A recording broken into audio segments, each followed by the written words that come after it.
I'm going to be talking to you about the basics of bladder cancer surgery. The bladder is a balloon-shaped organ in the pelvis whose job is to store urine and eliminate it. The kidneys, which are the bean-shaped organs that live in the back, filter the toxins from the blood and make urine, which is then funneled down to the bladder through the urine tubes called the ureters. Once in the bladder, urine is stored until it is time to urinate, at which time the bladder contracts to expel the urine out of the body. The bladder is connected to the outside world via the urethra, through which urine passes as it exits the body. In the male, the urethra begins at the bladder neck before passing through the prostate and into the pipe of the penis. In females, the urethra also begins at the bladder neck but is much shorter than that of the male urethra. As you may have learned in previous videos, there are actually 4 layers to the bladder wall.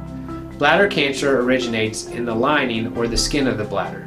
Below this is a spongy layer that carries the blood vessels of the bladder.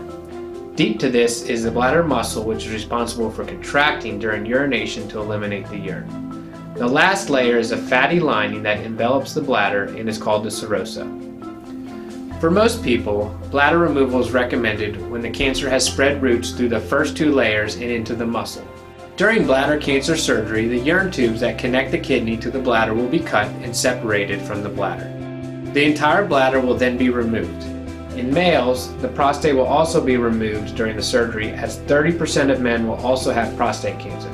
In females, the uterus, ovaries, and part of the vagina will be removed with the bladder because they share a common blood supply.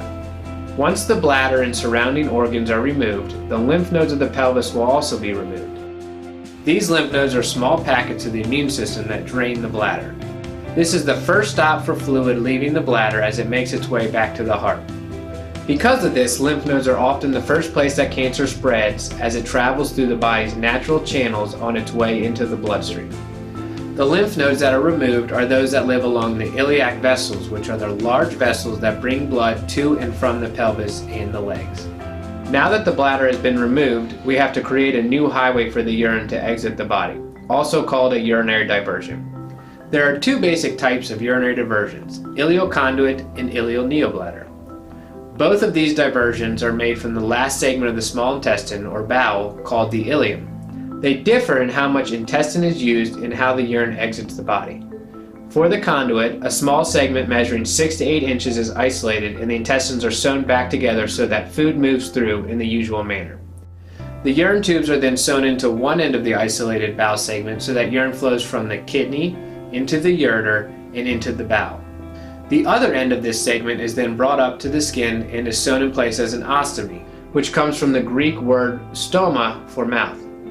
Because this ostomy drains urine, it is called a urostomy. A bag or pouch is then applied to the skin to collect the urine. To create a neobladder, around 2 feet of the ileum is taken. It is then fashioned into a sphere that mimics the natural bladder, and the urine tubes are sewn into the bowel in the same fashion as the conduit. After the urine tubes have been sewn into the bowel is then attached to the urethra so that the patient voids through the natural urinary pathway.